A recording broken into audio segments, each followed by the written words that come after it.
At the beginning of the season, Steve, I didn't think there'd be any way in the world. I would have bet a house, a car, $1 billion that there is no way you're going to have the Chicago Bears and Caleb Williams with a brand new head coach ahead of Andy Reid and the Chiefs. If someone was in a coma for the first half of the football season and they woke up and looked at the power rankings, they would think they were in an alternate freaking universe, brother. Yeah. There's no way that seems normal to anybody. No, they would have thought they woke up in 1986.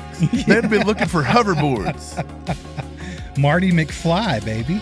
Hey, I wish I was Marty McFly. I'd go back and change this season. Y'all, let's talk about the Chiefs sliding to number 15 in the power rankings. What in the hell is going on? It's week 12, and seeing our Kansas City Chiefs sitting at number 15 in the NFL.com power rankings, it's pretty jarring. It doesn't even feel real to know that a team with this much talent has fallen this far from glory. Oh no! We suck again! Patrick Mahomes has admitted himself that winning the division feels a little bit out of reach at this point. And that midseason slide has eroded the confidence in not only the fans, but also the sports media. Thanks for watching All Chiefed Up. If you enjoy any of the content today, be sure to hit that like button, subscribe if you haven't, and get down in the comments. We'd love to see what you have to say about everything. Mike, it's freaking weird that the Chiefs are actually number 15 in the power rankings. It's been years since we've seen that, and it just feels odd to me, dude. It feels so strange. It absolutely does. If you look at the power rankings, it's the usual suspects at the top of the list here at NFL.com. You got the Rams at 1, the Colts at 2, Eagles at 3, Seahawks at 4, and then Denver just beat us. They go to number 5. They went up 3 spots this week at 9 and 2. It gets a little choppy in the middle. You know, you got all the teams that could be pretenders. You've got the Patriots, the Bills, the Lions are still sitting there. The Packers are sitting there. The 49ers have cracked the top 10. The Steelers are at number 11. The Bucks have fell to number 12. But here's where it gets a little strange.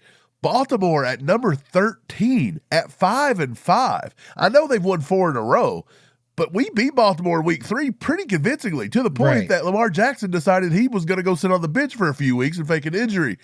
The Chicago Bears are ranked ahead of us at number 14, Steve. That is ludicrous. And then with us being 15, we dropped 8 spots this week. That's a big, big drop, but I think they could have dropped us even further because sitting right below us is the Jacksonville Jaguars at 6-4, and they've beat us already. And then below them is the Chargers at 7-4, and they've beat us already. So the Chiefs theoretically could be all the way down at number 18, and that's insane. Power rankings are always pretty subjective anyway, Mike. I mean, Eric here can put it the way he wants, but I could see it a completely different way.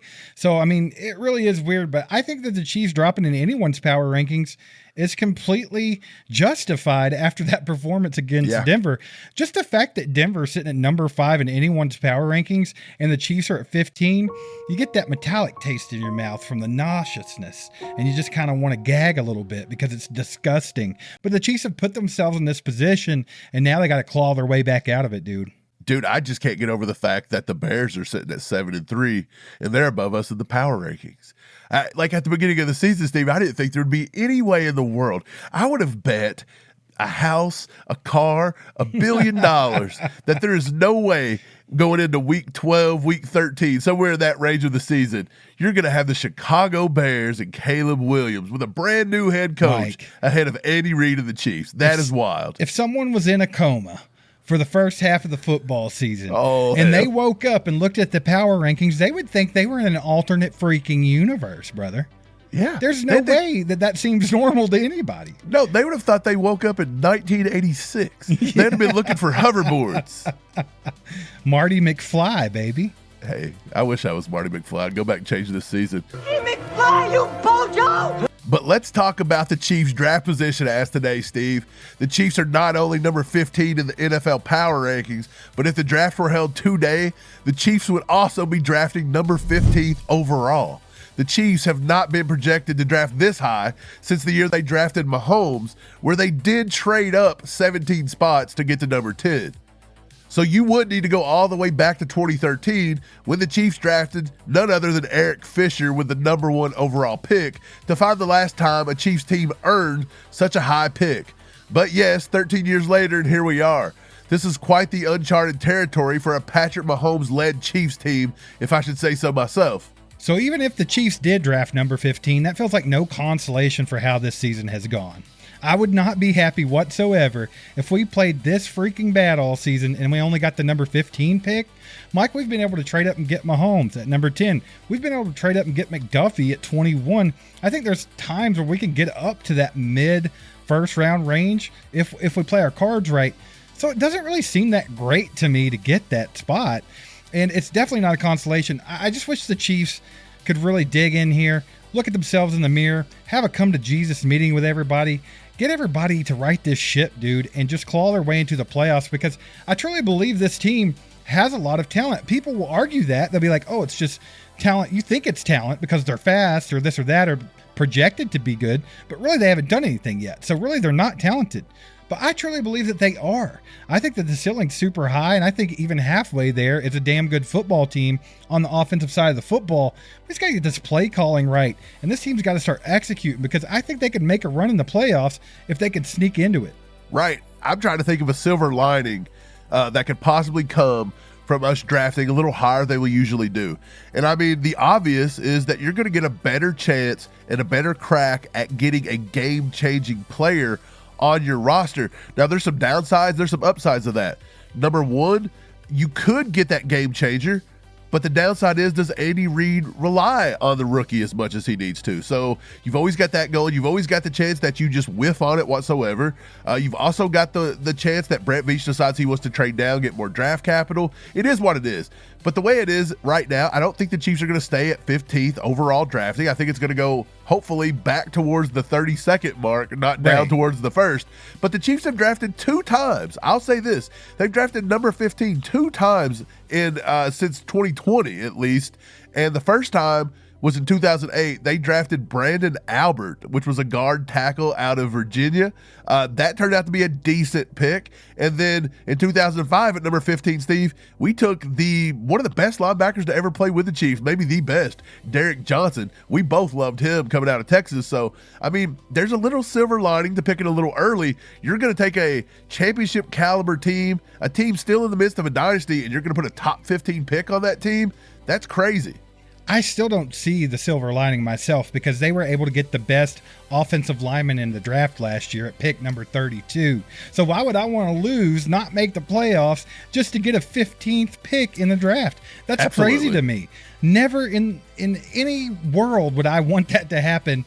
I want the Chiefs to right this ship, get into the playoffs, and make a run at that Lombardi, baby, because we're in Patrick Mahomes' prime, I guess you could say, even though he's kind of having a couple down years, like prime age anyway. We're in the middle of his career. We don't need to be wasting years when we could absolutely be winning these football games and throwing it in the trash for a 15th pick. I just don't see how that helps this team whatsoever. Yeah, I've seen a lot of people on X, different places, say that the Chiefs need to tank, they need to get a better draft pick, they need to do this, need to do that. The Chiefs, the only thing they need to do is get their shit together and let's go win this, get in the playoffs, and hang another banner.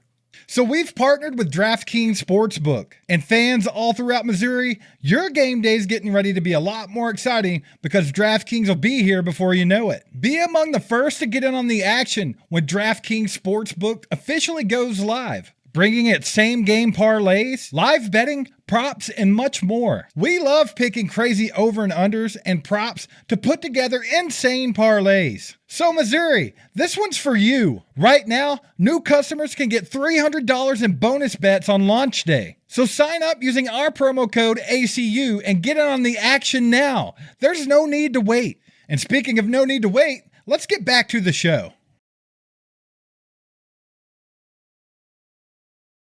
So, Mike, I brought up Josh Simmons. Now, let's talk about Josh Simmons' return to the football team. So, a lot of you have been asking how Josh Simmons looked against the Denver Broncos after his 4-week hiatus. The short answer?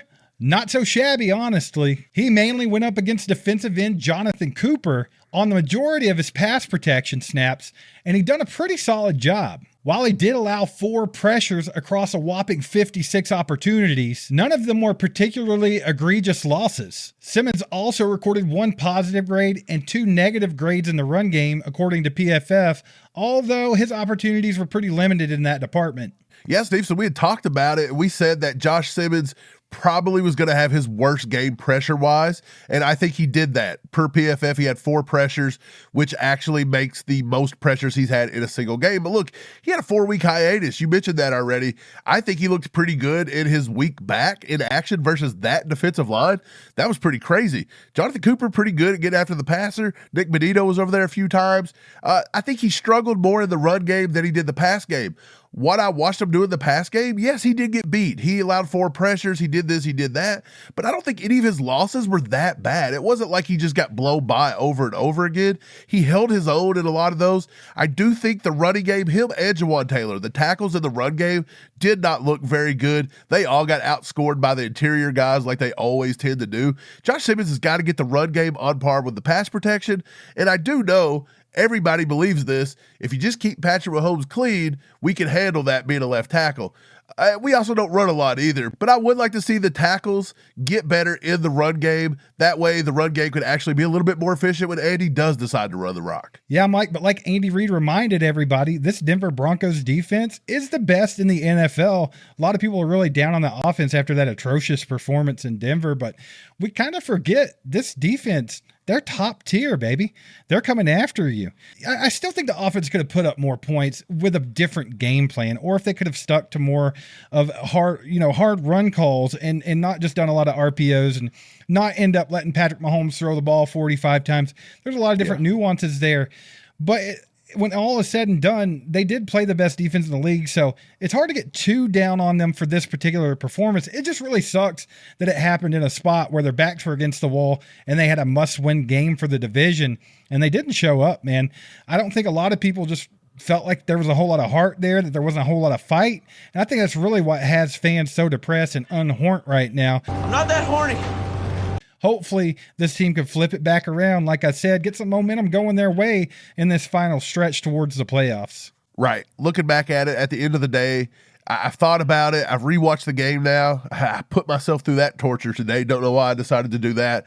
But I do believe if you could take back some of those balls that Patrick Mahomes overthrew, if you could take back that interception where he just could have lofted a little bit higher, if you could take back just a few small things, like maybe they pick up one blitz, one corner blitz, or the just something like that. Margin for error in this league is so tiny, dude. It was so thin, and the Chiefs actually could have ended up putting up almost 30 points if just a few things would have went right. Right. And I know we look back on it, we complain, and yes, Andy does have to get better at running the ball, and he can't just do the RPO 50-50 crap. You cannot do that.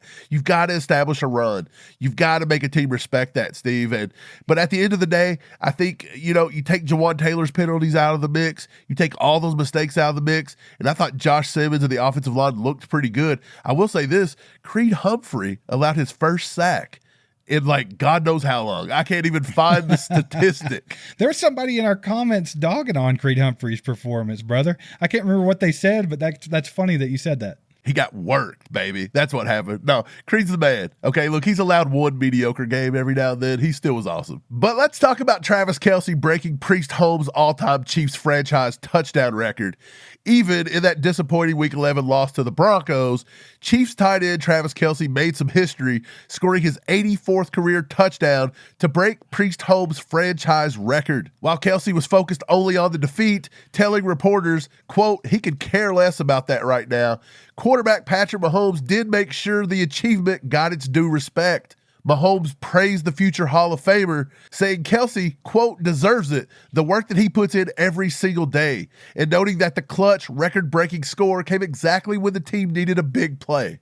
Steve, I would expect nothing more from Travis Kelce than to be a little irritated. I think for him, it's not about personal stuff. I think it's more about team-oriented goals, and the Chiefs are struggling right now. How could he sit there and act like he was happy to break a record when the team goes to 5-5? Absolutely, Mike. I mean, Kelce's one of the freaking veteran leaders on this team. He has to present the right attitude out to the rest of the guys. And right now, I don't think you can be worried about personal accolades, right? I mean, let's be honest here. Travis Kelce breaking that record is freaking awesome, dude. Travis Kelce has put in so much time with the Chiefs, and he's been fantastic. I think he's the best tight end to ever do it. I know a lot of people's going to argue with that, but I really feel that Travis Kelce's been great for Kansas City. And then if you look at this year, Mike, after they were talking about him being too old, couldn't do this, couldn't do that, had a down year last year, he's actually second in the entire NFL right now, just behind Trey McBride, who's having a freaking career breakout year.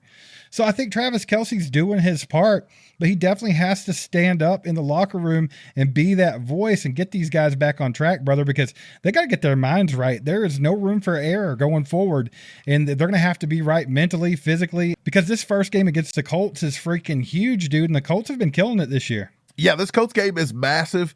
We're going to need our leaders like Travis Kelce, Chris Jones, Patrick Mahomes, and yes, Andy Reid. They got to start firing these guys up. Get them to come out and match these guys' intensity. This is yet another chance for a playoff-style intensity matchup. We've got to do it because you know the Colts are going to come into Arrowhead and they're going to want to prove to all the people that, hey, we're not a pretender. Hey, we can win with Daniel Jones. Hey, you took Clyde Edwards-Helaire over Jonathan Taylor. He's got a chip on his shoulder. They can come up with anything under the sun, man, and they're going to.